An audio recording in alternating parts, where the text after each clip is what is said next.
qu'il est bon d'être en ta présence, Seigneur Jésus.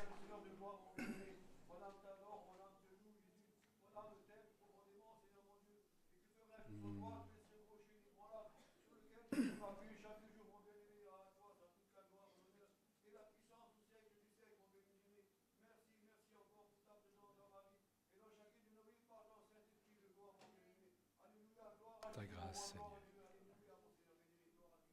Amen. Amen. À Dieu seul la gloire. Alléluia. Que Dieu soit béni. Je suis heureux d'être au milieu de vous ce matin pour partager ce temps. Et la première chose que j'aimerais vous dire, c'est que j'aimerais voir l'Église pleurer. Oh! J'aimerais voir l'Église pleurer ce matin. J'aimerais voir les larmes du serviteur. J'aimerais voir pleurer pour les perdus. Permettez-moi de vous accompagner, bien évidemment, cette parole avec deux textes tirés de la parole de Dieu, tout d'abord dans l'évangile de Luc, chapitre 19, verset 41.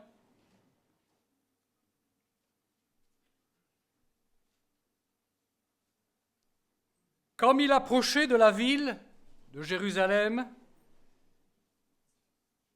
alors on est dans une génération aujourd'hui où on entend de moins en moins le bruissement des feuilles lorsque vous cherchez des textes dans la Bible. Quand on balaye, quand on swipe, ça ne fait pas de bruit. Mais c'est bon parfois d'entendre encore le bruissement des feuilles. Tant que ce n'est pas dans la cime des mûriers, ça va. Vous avez trouvé comme il approchait de la ville, Jésus, en la voyant, pleura sur elle. C'est tout ce qui va nous intéresser ce matin. Et puis, vous ne pouvez pas faire autrement que de lire ce texte que vous connaissez très certainement dans l'évangile de Jean, chapitre 11, verset 35, ce qui nous donnera le verset le plus court de la Bible. Jésus pleura. J'aimerais ce matin, on peut afficher le PowerPoint si vous voulez, merci. J'aimerais ce matin, oui, vraiment voir l'Église pleurer, mais pleurer comme Jésus a pleuré. Parce que les larmes qu'il verse lorsqu'il est devant la ville de Jérusalem, les larmes qu'il verse lorsqu'il est devant le tombeau de Lazare, ne sont pas n'importe quelle larme. Les larmes de Jésus ont un message extrêmement fort. Parce que c'est le cœur de Dieu même qui bat pour le salut des âmes. Souvent, nos larmes sont regardées comme une expression de tristesse. Nos larmes vont accompagner nos joies, nos peines. C'est vrai que sur un plan uniquement mécanique, elles ont un rôle. Et d'ailleurs, souvent, quand on dit à quelqu'un « mais tu pleures », non, j'ai une poussière dans l'œil. Parce qu'elles servent aussi à cela, nos larmes. Ce matin, très simplement et en 3 points, j'aimerais voir avec vous quelle larme pour l'homme, quelle larme pour le serviteur, et enfin, troisièmement, quand Jésus pleure. L'homme pleure, et il pleure pour plusieurs raisons. Je ne prendrai que 2 exemples pour ce premier point. Celui de l'apôtre Paul, qui est en mesure de nous montrer quelles sont les souffrances auxquelles il est exposé. Et c'est vrai que dans la parole de Dieu, les textes ne manquent pas pour nous parler de la souffrance que l'on peut ressentir, la souffrance que l'on va exprimer par les larmes que nous allons verser. L'apôtre Paul pouvait dire ceci, que servant le Seigneur en toute humilité, avec larmes au milieu des épreuves que me suscitaient les embûches des Juifs. Nous pouvons connaître, c'est vrai, des temps de souffrance pour différentes raisons. Et certainement que vous avez entendu le fait de dire « mais un homme, ça ne pleure pas ». Ben si, ça pleure. me l'avez retiré de la bouche. Heureusement que ça pleure. Des fois, on veut montrer effectivement qu'on est quelqu'un qui semble capable de résister aux difficultés de la vie. On veut montrer que l'on est très très fort. Ce n'est pas parce que vous allez verser des larmes que vous allez montrer que vous n'êtes pas fort. Au contraire, parfois il est nécessaire que nous puissions verser ces larmes parce qu'elles sont l'expression d'une compassion que nous allons exprimer dans quelques instants. Mais parfois, nos larmes ne sont pas uniquement que des larmes de souffrance. Elles sont aussi des larmes de repentir. Vous savez que certains animaux pleurent, le crocodile par exemple. Bien sûr, c'est une galéjade. Les larmes de crocodile. Vous avez des personnes qui se retrouvent dans des situations et pris sur le fait, eh bien, ils vont verser une petite larmichette. Un petit peu comme le peuple d'Israël le fera dans l'Ancien Testament. Nous sommes dans le livre du Deutéronome, au tout début du livre du Deutéronome, chapitre 1er, verset 44. Je lis ce texte pour vous, les Amoréens qui habitent cette montagne. Sortirent à votre rencontre et vous poursuivirent comme le font les abeilles. Ils vous battirent en Séhir jusqu'à Horma. À votre retour, vous pleurâtes devant l'Éternel.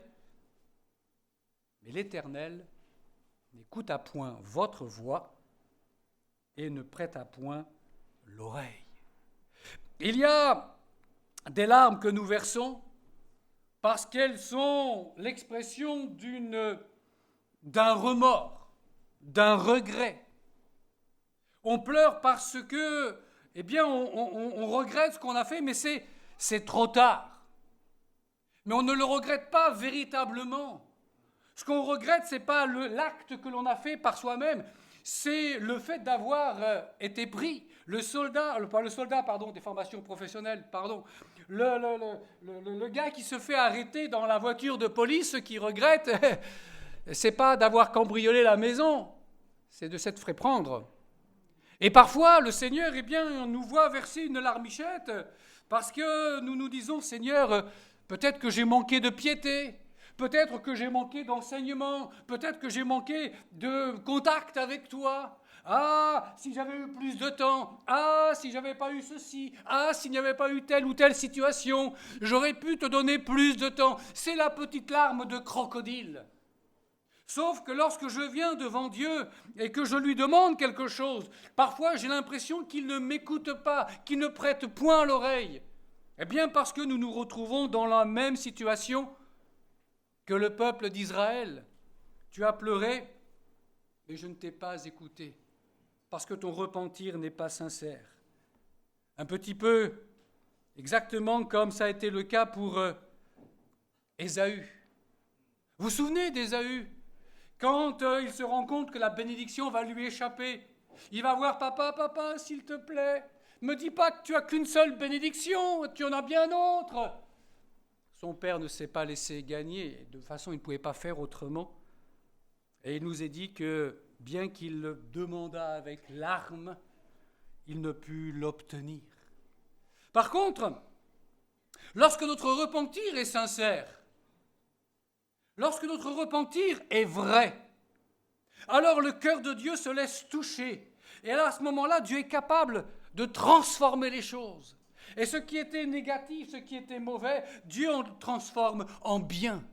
Combien de vos situations dans vos vies, combien d'expériences serez-vous capables de nous rapporter ce matin où vous vous êtes dit, c'est vrai, là, Seigneur, j'ai mal agi, je me suis mal comporté, mais je t'ai demandé pardon. Et Dieu était capable de se servir de ce qui était mauvais pour que son nom soit quand même glorifié.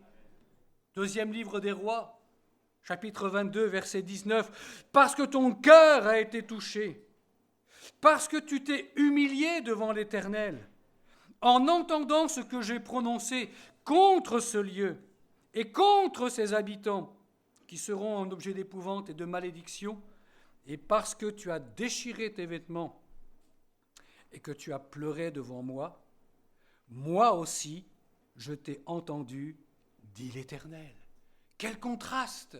avec le peuple qui va larmoyer mais sans véritablement se repentir, et le même peuple qui plus tard, avec le roi Josias, eh bien Dieu entend à nouveau, et Dieu est capable d'intervenir.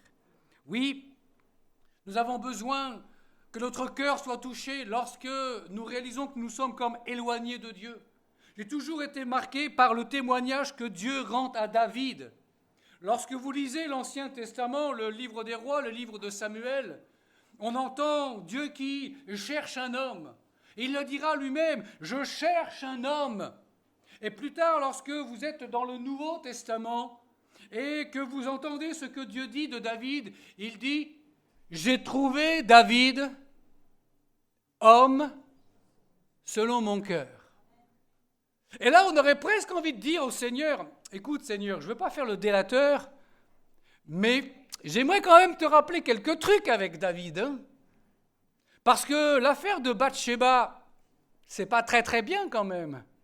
L'affaire de Uri le Héthien, c'est lié. Hein, et puis bien d'autres encore. Et Dieu dit, j'ai trouvé David, homme selon mon cœur. Ça ne veut pas dire que Dieu a passé sur les mauvais actes et les mauvaises actions de David. Mais David était un homme dont le cœur était pur. Un homme qui a été capable de se tenir devant Dieu et de dire « Seigneur, pardonne-moi », de verser un cœur, de verser de véritables larmes. Ah, ce qui a été fait est innommable, bien évidemment. Mais Dieu est quand même encore capable de pardonner. Alors peut-être que ce matin, on se dit, Seigneur, ce que j'ai fait, ce que j'ai dit, m'amène dans des situations où Dieu ne pourra pas me pardonner, mais Dieu nous aime tellement que ce qu'il veut, c'est qu'au travers de nos larmes, nous puissions être transformés pour devenir le serviteur utile, le serviteur dont Dieu a besoin. Deuxième point, quelle larme pour le serviteur. Nous sommes tous appelés à servir, d'une manière ou d'une autre. Nous ne sommes pas peut-être tous appelés à la prédication, nous ne sommes peut-être pas tous appelés à une activité particulière dans l'Église, mais nous sommes tous appelés à rendre témoignage. Nous sommes appelés à être des hommes et des femmes qui allons porter le message que Dieu a placé sur notre cœur. Imaginez que vous soyez en possession du remède qui soit capable de guérir toutes les maladies. Vous n'allez pas le garder pour vous-même. Même à ceux qui ne sont pas forcément gentils avec vous, peut-être avec un patron acariâtre, avec un voisin irascible, vous allez quand même aller le voir en disant « Voilà, j'ai un remède qui est capable de guérir ta maladie. » Mais c'est exactement le cas de l'Évangile. Dans une société comme celle que nous vivons aujourd'hui, où toutes les règles, où toute la morale est mise à mal, l'Église se doit d'être encore la lumière qui éclaire ce monde. J'ai rencontré un jour un homme qui s'habillait d'un accoutrement, on croirait qu'il partait au carnaval. Et j'ai dit, mais tu fais quoi? Mais je m'habille comme ça parce que je veux ressembler à telle population. Non, ce n'est pas en leur ressemblant qu'ils vont changer de vie.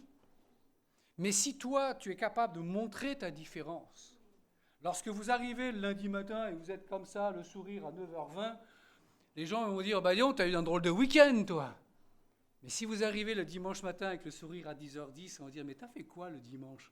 Moi, le dimanche, je vais au culte. Tu vas quoi? Tu vas où? Je vais à l'église. Alors, bien évidemment, je ne suis pas chrétien que le dimanche.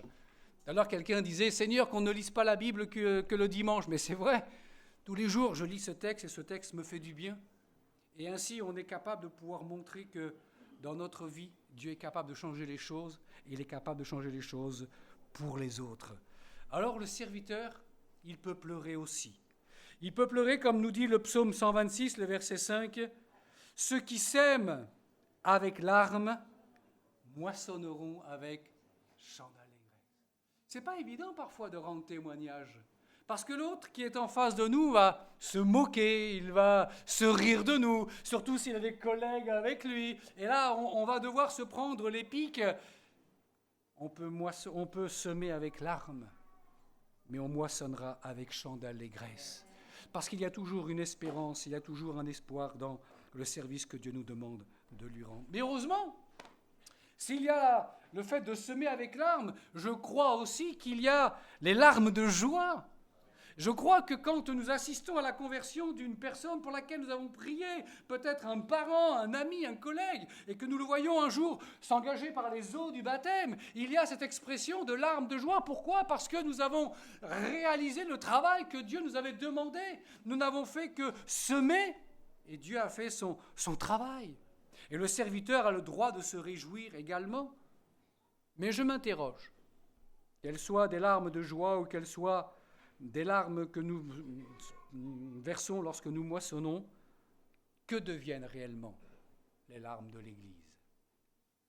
Dans la Bible, on voit beaucoup de textes en relation avec les larmes, et je me suis rendu compte étrangement qu'après l'épître de Jacques, donc il reste quand même quelques livres derrière, pour arriver jusqu'au livre de l'Apocalypse, il n'est plus question de larmes. Alors je pose la question, l'Église a-t-elle cessé de pleurer pour le salut des âmes ? C'est pour cela qu'en troisième point, je regarde Jésus qui pleure.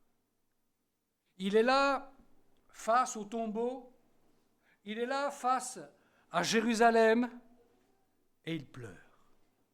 Lorsque Jésus pleure, le texte dans Jean 11, c'est « il a versé une larme ». Alors, ce n'étaient pas des grands pleurs comme pouvaient faire les pleureuses professionnelles qui accompagnaient Marthe et Marie ce jour-là. Mais c'était des larmes de compassion. Des larmes parce qu'il voyait la détresse, il voyait l'absence d'espérance. Il est évident que quand quelqu'un vient à quitter ce monde, pour beaucoup, il n'y a plus d'espérance. On ne le verra plus, c'est terminé. Parce qu'ils n'ont pas d'espérance quant à l'éternité. Est-ce que quelqu'un peut leur donner un espoir ? Qui peut leur donner un espoir, si ce n'est l'Église qui est présente ? Parce que nous avons une espérance. Vous savez, quand nous faisons des cérémonies d'obsèques, souvent on se retrouve face à des familles, des hommes, des femmes, qui ne connaissent pas l'Évangile, parce que celui qui est parti ne partageaient peut-être pas la même foi qu'eux, et ces gens-là sont là, ils assistent à une cérémonie. Mais j'ai remarqué que, allez, je veux dire, à 99% des cas, même s'ils ne le disent pas, les gens qui sont là, en pensant à la mort de celui qui est là dans le cercueil, ils pensent à leur propre mort également. On pense à son propre départ également. Et là, bien sûr, on ne va peut-être pas verser des larmes parce qu'il y a du monde, ou alors les larmes que l'on va verser, elles sont des larmes qui vont accompagner, mais quelque part, elles sont aussi destinées à nous-mêmes. Parce qu'on se dit un jour, c'est notre tour. Et ce sera terminé. Et combien d'hommes et de femmes on peut rencontrer qui n'ont pas d'espérance ? Alors même si on peut se moquer de nous, même si on peut nous railler parce que nous parlons de notre foi, qu'importe, il y a une bonne nouvelle, c'est que Jésus nous a préparé une place au ciel. C'est lui-même qui l'a déclaré. Il vous est avantageux que je m'en aille, parce que je vais vous préparer une place. Et quand cela sera fait, je reviendrai vous prendre avec moi, afin que là où je sois, vous y soyez aussi. Alors c'est vrai qu'il y a des raisons de pleurer, de verser des larmes, d'être dans la tristesse ici-bas.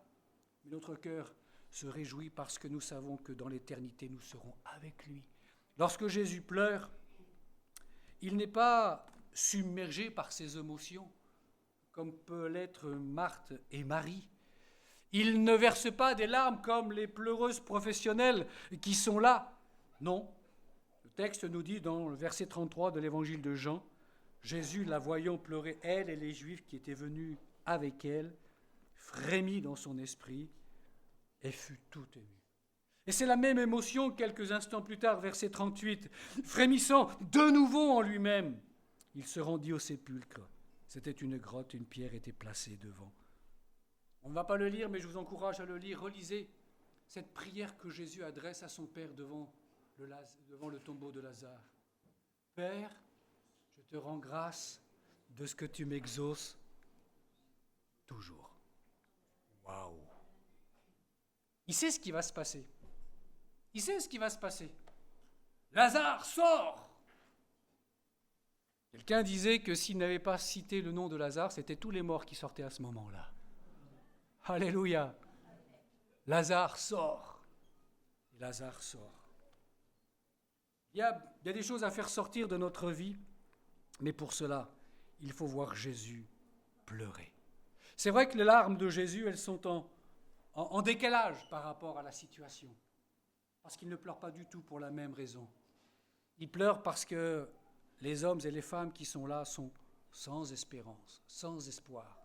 Pour eux, la vie s'arrête avec le trou béant de la tombe ou de la pierre qui va être roulée sur le tombeau dans quelques instants. Mais lui, il a quelque chose à apporter.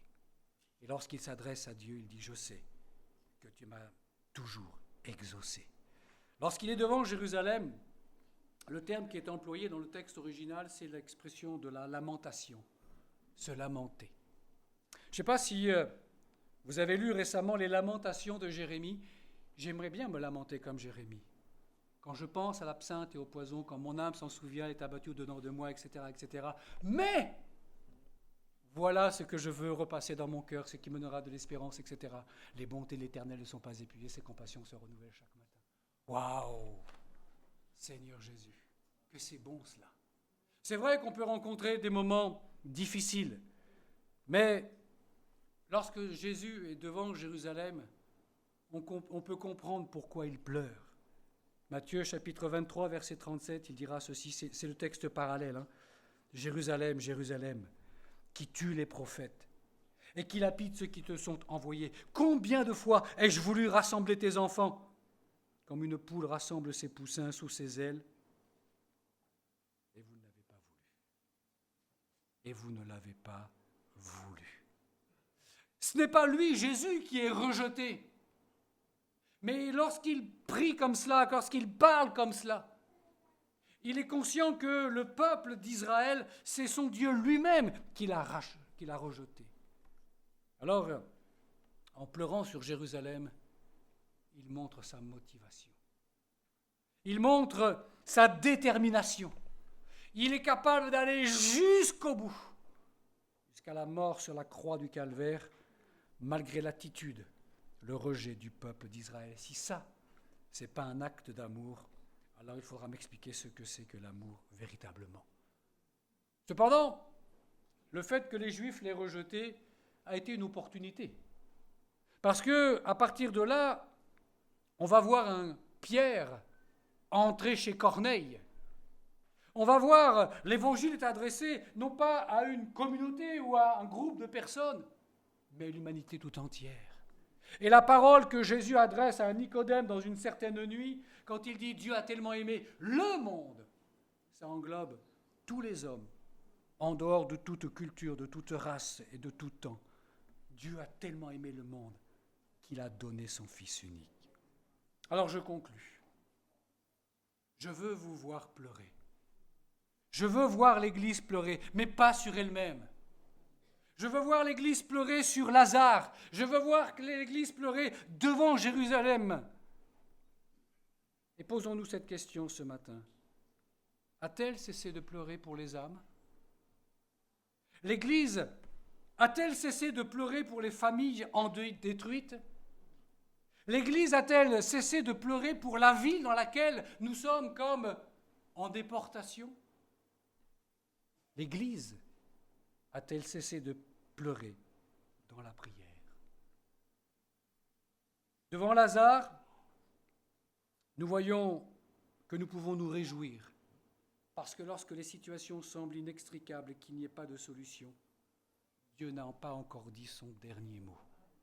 Mon frère, ma sœur, tu es peut-être dans une situation difficile, compliquée. La pierre a comme été roulée. Jésus n'a pas encore dit son dernier mot. Ce sont des larmes de compassion. Puissions-nous être aussi animés de la même compassion, la compassion pour la souffrance humaine, mais avec une foi solide qui va nous permettre de croire que Dieu va encore intervenir. Et puis devant Jérusalem, cette fois-ci, ce sont des larmes d'intercession. C'est à l'Église qu'il appartient de prier pour que Dieu continue encore son œuvre, parce qu'il n'en a pas terminé avec ce monde, avec ces hommes et ces femmes qu'il veut sauver. C'est à nous de nous lamenter devant la foule. C'est à nous de nous dire, Seigneur, je te rends grâce parce que tes bontés, tes compassions ne sont pas à leur terme. Alors tu vas les renouveler. Que nos réunions de prière soient vraiment des temps où nous pouvons venir intercéder, pas pour Dieu, avec Dieu, pour les hommes et les femmes. Alors oui, il nous faut voir l'Église pleurer. Que Dieu nous aide encore ce matin. Nous nous recueillons et nous prions si vous le voulez bien. Seigneur notre Dieu, nous te bénissons pour l'occasion que tu nous donnes de voir ta parole encore se répandre dans les cœurs et dans les vies, afin que cette parole puisse continuer à communiquer la vie dont nous avons besoin. Merci de nous montrer encore Jésus devant le tombeau de Lazare. Merci de nous montrer Jésus encore devant Jérusalem. Et Seigneur, puisses-tu nous renouveler dans la compassion pour les âmes. Seigneur, puisses-tu nous renouveler encore face à ce besoin que les hommes et les femmes expriment lorsqu'ils sont face à des situations inextricables. Il y a une solution, et cette solution, c'est toi. Alors, Seigneur, merci d'ouvrir notre bouche et que notre témoignage puisse encore atteindre le cœur des hommes et des femmes. Seigneur, que tu puisses bénir cette Église, que tu puisses bénir, Seigneur, l'équipe pastorale, que tu puisses bénir tous ceux qui œuvrent d'une manière ou d'une autre pour que dans cette ville, le nom de Jésus soit annoncé avec force, autorité, afin que des âmes soient arrachées à l'enfer. Seigneur, nous voulons pleurer pour cette ville, parce que c'est ce que tu nous demandes, c'est ce que tu nous as montré comme exemple. À toi l'honneur et la gloire, à cause du merveilleux nom de Jésus. Amen. Amen. Amen. Merci Seigneur. Que Dieu vous bénisse, mes frères et sœurs.